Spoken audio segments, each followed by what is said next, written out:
Ya, halo sobat bola.com, balik lagi di program Bola Break, di mana kita membicarakan banyak hal ya, sisi-sisi lain mengenai olahraga. Dan bintang tamu kita kali ini, our guest star is not just a star. This is really someone who makes us proud, seseorang yang atlet yang bisa membuat kita bangga ya dengan prestasinya, dengan apa yang dia raih di apa ya, di cabang olahraga renang atau swimming. Mari kita sambut, let's introduce Masniari Wolf. Halo. Halo Masniari, Halo. should I call you Masniari? Or Iya. probably you have a nickname? No? No, Masnya. Fine. Masniari, just Masniari, okay. Masniari, apa kabar? How are you? Yeah, I'm good, thank you. Thank you. Sekarang, now you are in Germany, is that right? Yeah.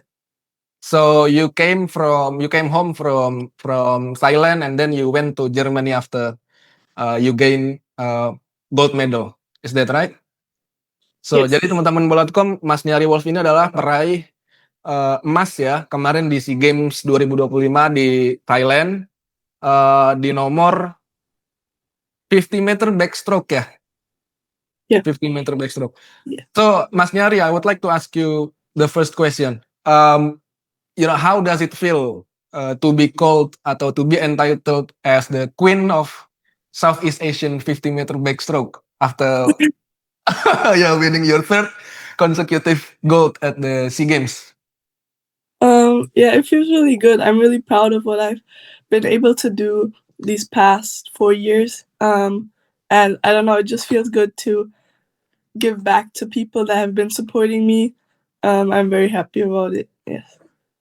Yeah, of course you are very happy. We are very happy too because it's been a third consecutive from the 2021. Yes. 21 and then 23 in Cambodia and last time in Thailand. Is that right? Yeah.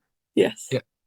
So we're gonna talk about a little bit about the last SEA Games first, about in the technical area about the swimming, 50 meters backstroke at the time. So despite actually I read a lot about you and the contingent of swimming Indonesian team.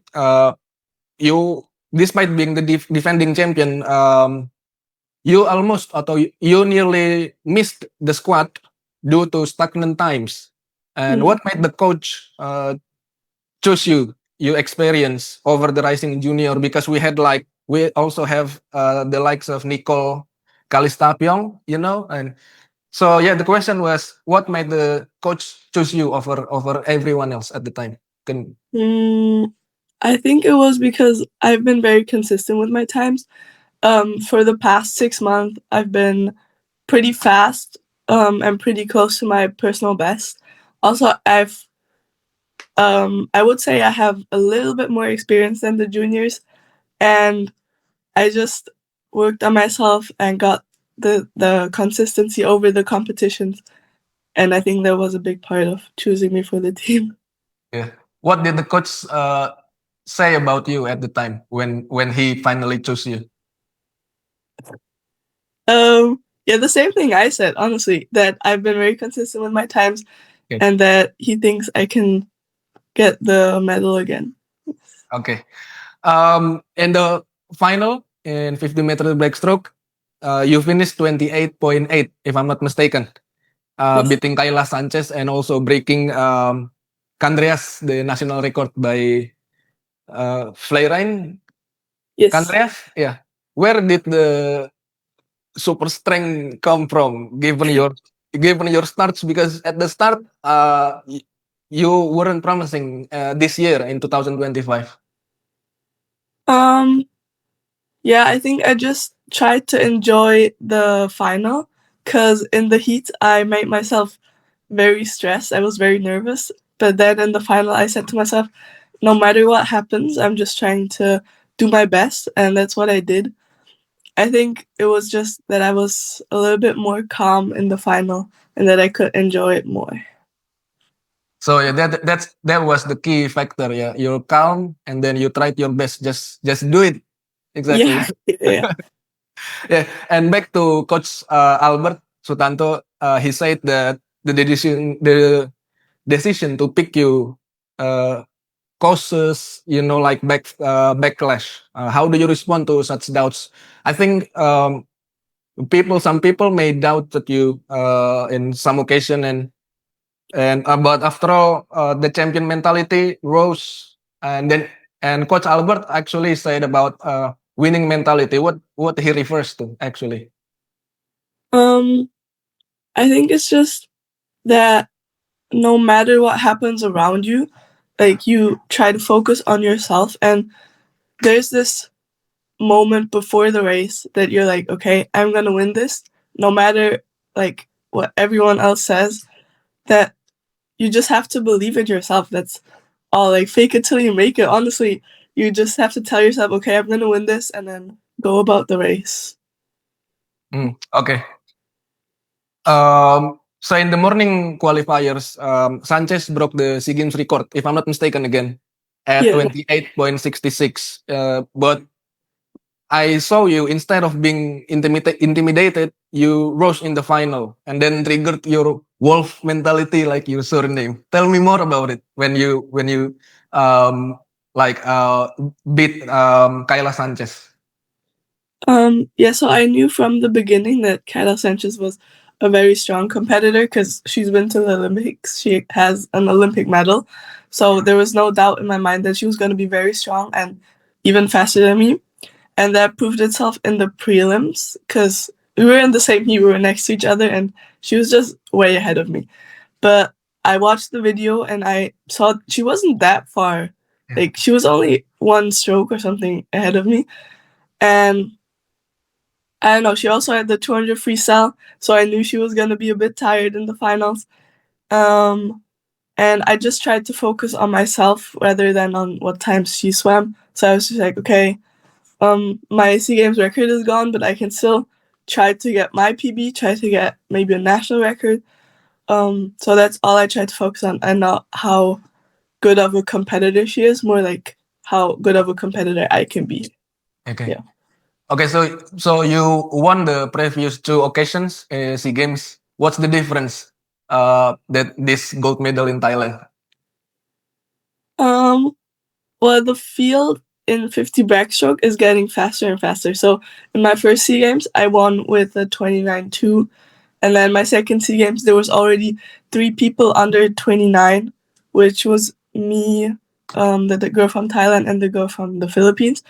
And in the fourth SEA Games, it was already 4 people under 29. So the field is getting faster and faster, and I'm just you have to get more competitive and you have to get faster yourself.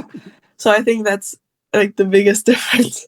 Yeah. Of course, it's just getting better and better. Okay, so you always break national records at SEA Games.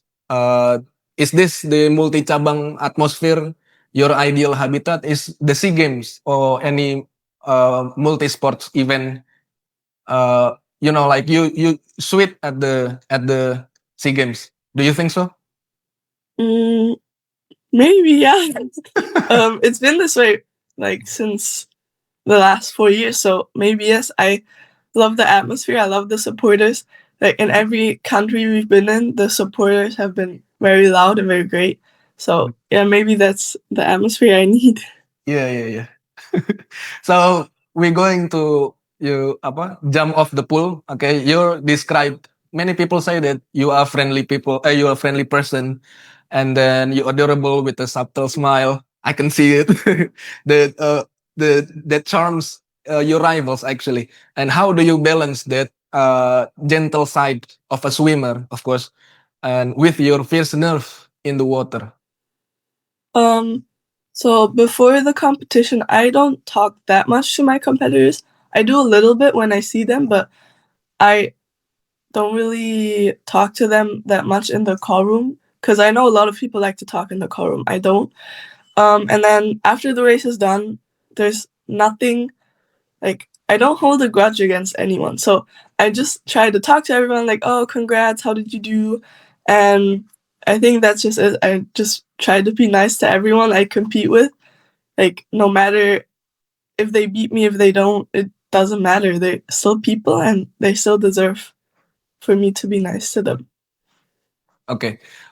I also read some reports in some media, and it is written that you like drawing and or knitting. You know, Yes. knitting. Yeah, yeah. Uh, which patience building hobby do you most? How do you do most? I mean, between drawing and knitting, and why you chose it? What drawing or knitting projects you most proud of, and does it inspire your swimming mindset, or is just a two different side of the world?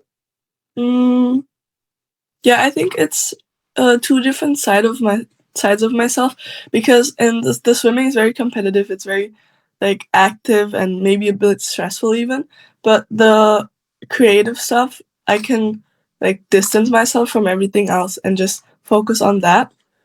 I also do nail art, so I also draw a lot. I do nails for my friends. I do nails for myself. So I think that's the art I mostly do, because I do it very often. Yeah. Because I do it for my friends. So that's ones I'm very proud of. But I also knit like crocheted a blanket. So that was I'm very proud of that as well. Yeah. No, it's okay. So how do you actually balance your athleticity discipline with everyday eating enjoyment? I mean, because of course because you're an athlete, your diet is flexible, like cereal for breakfast, maybe I don't know, pasta for lunch, rice for dinner. What's your ultimate guilty pleasure food when you're not strict training mode? If you would like to tell us, but if you mind, it's okay. Yeah, I think it's any kind of chocolate. I love chocolate. So just a little bit of chocolate here and there. Yeah. You That's you love chocolate. those. Yeah. So another thing is you study, if I'm not mistaken, because I just read from any other websites, you study economics at the University of Frankfurt alongside this training. How do you split time between school and swimming, and why is education as important as your athletic career? Mm, yeah, so our training is very concentrated on like the training is not in times that we usually have school or university. So I'm very grateful for that. The training is either like very early in the morning or late in the afternoon, so it doesn't overlap with my studying. But I think it's very important to go to school and to study something else, because first you're not gonna be an athlete forever. Like sometimes you're just gonna wear out, that you're getting older, you're not gonna be around forever in the like competitive sports. That's why I think it's important to follow a second path and to try to, I don't know, get a degree, get to work something, to do something that you're proud of other than swimming. So yeah, I think that's why I am very disciplined in university and swimming at the same time. Yeah, yeah, you have to be disciplined in both Yeah. of the areas, of course. Yeah. How many times do you have a day for training for swimming, Masniari? So most of the days I have once a day. We do gym and some core exercises. But on Tuesdays and Thursdays we have twice a day. So I go in the morning and the afternoon. Hmm. Okay, you said you just said that you won't swim forever, Yeah. and you still I don't know. I'm not sure that you know what to do after post retirement yet. But what career plans after your athletics are you considering at the time at now? And if money and time weren't factors, what completely unrelated dream job would you pursue just for fun? Probably. Okay. So right now I really don't know what I'm going to work for yet. I've thought about something in management or something in economics, what I'm studying, but I don't really know what direction I'm going in yet. But a dream job, I don't know. I would like to have a bookshop or something. I think What? that would be really Excuse me. cute. A bookshop, Okay. like a Yeah, little yeah, yeah. shop, Yeah, or yeah. a coffee shop or something. I think that would be really cute. Oh, that's cute. That's cute. Back to SEA Games in Vietnam in 2021. That was your debut. You were training solo in Germany and made adapting to the Indonesian team too. So the culture, of course, was so different between in Germany and Indonesia. Whether it's about the team cohesion or because you train alone at the time, and how did you overcome the initial shyness to get comfortable with your teammates at the time? Would you please tell us? Um, so in the first year, I didn't really talk to a lot of people just because I was so nervous. Yeah. But there was one senior, Kanya. She kind of took me under her wing. She started talking to me a lot and started introducing me to the other seniors. So I think she was a really big part of it, just because she tried to include me. And then the second time for SEA Games was a lot easier because I already knew a lot of people, and the new juniors, I could talk to them easier because I think I kind of knew what they were going through. And yeah, I think that helped me a lot. Yeah. Okay. So you've met a lot of people like Kyla, and then whatnot. Who's become your closest friends of the team, and what inside joke or shared struggle that bonds you? If you don't mind. Um, yeah, so I think my closest friend this SEA Games was Michelle. I think last SEA Games as well. We just became very close. We were roommates in the past two SEA Games, so I think that helped a lot. And an inside joke, I don't even know. We talk a lot about her like 200 flight. I think we talked a lot about because she was really nervous. I was like, oh no, you need to come down, you need to come down. And yeah, I think that's, I don't know. Yeah. Yeah. Like, do they speak with you in bahasa Indonesia that you don't understand, and then they can kind of laugh at you or what? No. No, I mostly understand what they say. So yeah. Okay. So you were raised in Frankfurt, and your parents introduced you to swimming in a very young age, as the report said, and PB Aquatic Indonesia, and then spotted your talent in 2017, 17 or 16, and 17, yeah. So how was the journey from an ordinary German girl to Indonesia star right now, Masniari? So it was very slowly. It was a very slow journey because in I think 2019 I had my first competition in Jakarta, I think. And then there came COVID, so everything was just shut down for a whole year. Then I had a very fast competition in Germany, so the coaches were like, "Oh yeah, you can try to swim SEA Games in summer next year." And I was like, "Oh, okay, I'll think about it," because I was very hesitant about switching from the German team. Well, I've never swam on the German national team, but switching from the possibility of swimming for Germany to swimming for Indonesia. So I took a few months to think about that. But in the end, I decided like, okay, yeah, I'm gonna go for it. Like nothing to lose, honestly. I'm gonna try to swim SEA Games. Yeah, I think that was the decision that finally switched me over. Yeah. Of course, what you have been through uh, is because your parents always give you support, and especially mom, Poppy Siahaan. Mom always attends SEA Games, if I'm not mistaken, again, and she sometimes cries with pride in the stands, even this is your third gold. So how does it feel seeing or having mom that is so emotional uh, give the best reactions each podium? And what's a quiet everyday moment with your parents that reminds you of their unconditional love? Would you please tell us, please? So I think my mom, she doesn't expect anything from me. So she doesn't tell me like, oh, you have to get the gold medal. That's not it. She just says like, oh yeah, just do your best. I'm gonna be there. And I don't know, she's just very proud that I like wear the Indonesian flag because she's the one from Indonesia. She also kept her passport. And I think that's what like prides me the most, that I can make her proud. And I think just having dinner with my parents is the best like quiet moment that I appreciate, because we're just sitting at the dinner table, not really talking about a lot, just talking about, I don't know, what was in the mail or what my brother did, something like unrelated to swimming. I think I like that the most.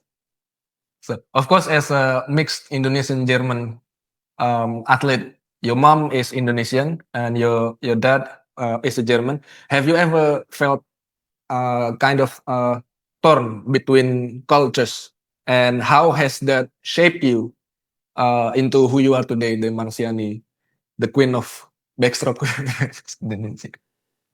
So of course, as a kid, it was always a little bit difficult because, well, in my German school, there was a lot of German children, which I knew I looked a bit different, but I didn't really think about it that way. I was just, I don't know, I really didn't really think about it.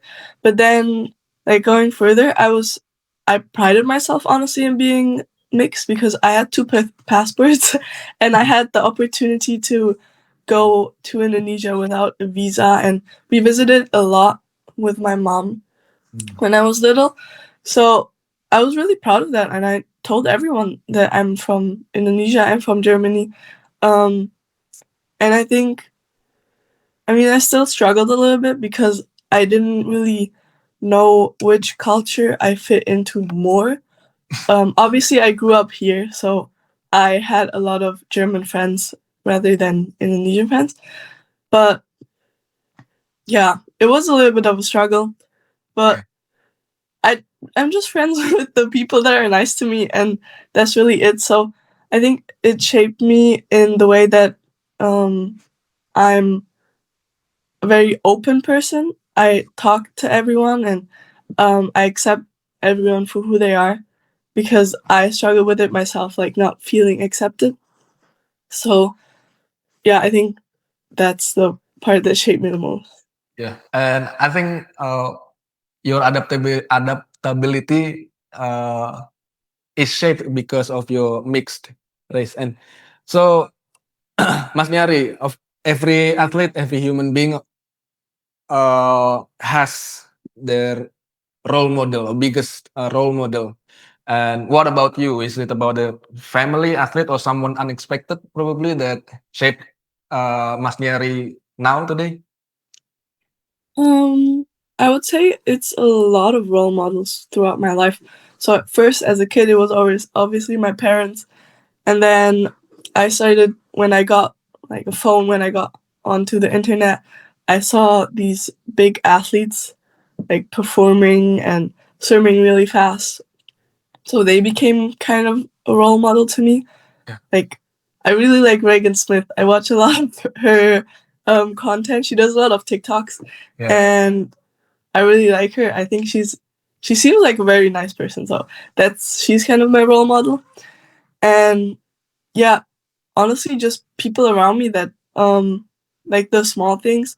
When people do nice things, I try to, I don't know, do the same thing. Or when someone says something that I think, oh yeah, that's really smart, that's really insightful, I remember that and I try to bring it into my life. So I think it's just everyone that I feel inspired by is kind of a role model. Yeah. That's sweet. Okay, one last question. If you could share one piece of advice to other young swimmer that feeling overwhelmed based on your own vulnerabilities, what would it be and why? Yeah, your advice to young swimmer.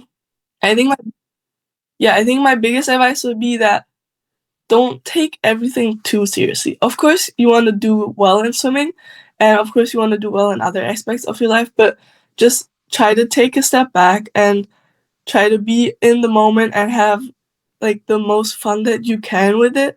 Of course, there's going to be serious moments, and you have to focus and have to be disciplined, but I don't know, just try to enjoy the process rather than like overthinking what you have to do in the future. Yeah. Okay. Okay, thank you very much, Mas Niare, for the interview. That was sweet. A lot of banyak sekali pelajaran ya teman-teman bola.com dari perbincangan tadi, bahwasanya Masniari ini kita harus be nice to other person and then focus but not to overthink about everything that you do. It's very sweet. And okay, Lan, one last question. What's next after this? So I'm gonna get back into training first. Like, Okay. try to swim a little bit more, try to do more, try to put the work into it. And then in summer we have German championships and obviously Asia Games is next year as well. Oke, good luck. Jadi teman-teman kita doakan supaya Masniari bisa membawa harum nama Indonesia lagi, bisa membawa harum keluarganya, orang-orang terhebat di sekitarnya, dan tentunya membawa bangga merah putih ya di pentas internasional untuk berikutnya. Oke, terima kasih Masniari. Bye bye, see you. Bye.